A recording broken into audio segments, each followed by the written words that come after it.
Hello everyone and welcome back to Causeless Gaming. Today we're going to take a look at Tiles. This puzzle game with a very simple graphical style gives you the chance to test how good you are at logical thinking. It is available on Steam for €3.99. For once, we have a puzzle game review. I know I don't tend to do these very often, and it's for a very simple reason.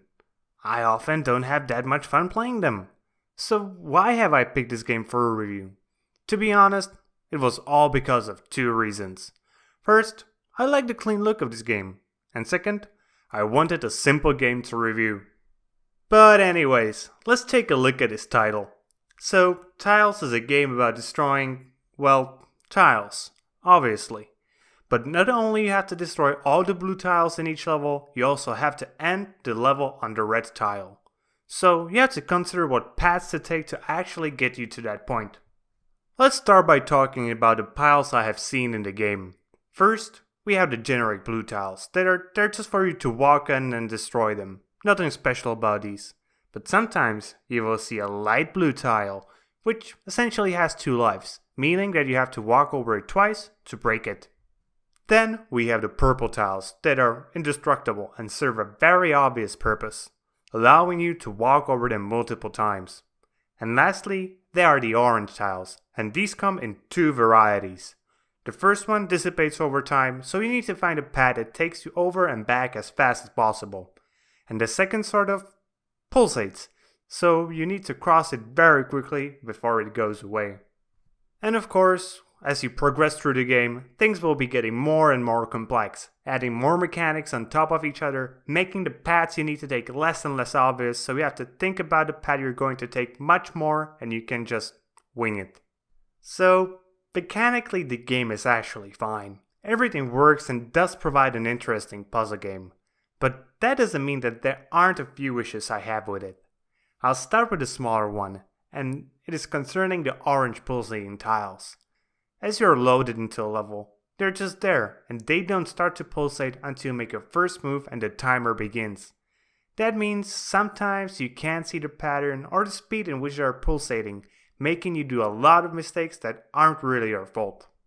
The second and bigger problem comes with a really imprecise feeling controls. And I don't know why. This game should have a really easy time making the controls precise because you're moving just left, right, up and down. But for some reason, I really never felt like I was getting the exact inputs I was making on the keyboard.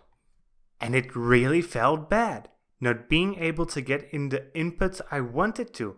I can't tell how many times I had to restart a level just because the square I was controlling moved either one tile too far or one tile less than I intended it to go. Okay, that's it for the gameplay. Now on to the graphical style. As I mentioned already, the style one is the main reasons I decided to pick it up, so you can guess I at least liked it. And when it comes to the style itself, yeah, I did, but the game seemed a bit more polished from the pictures. The tiles themselves are just colored squares, and there wouldn't really be anything wrong with that if there was at least a tiny bit of shading or something done to them. The graphic quality of tiles would be a ton better. Performance-wise, there really isn't much to talk about. As it is a graphically undemanding game, it worked pretty flawlessly, and it would probably work flawlessly even on a calculator these days. And apart from the issue with the movements being really imprecise, I can't say anything bad about it from a technical standpoint. So, in conclusion, I was really hoping I could recommend this game, because it looked like the sort of small game you can buy for your children to improve their logical thinking. But sadly, it doesn't live up to that.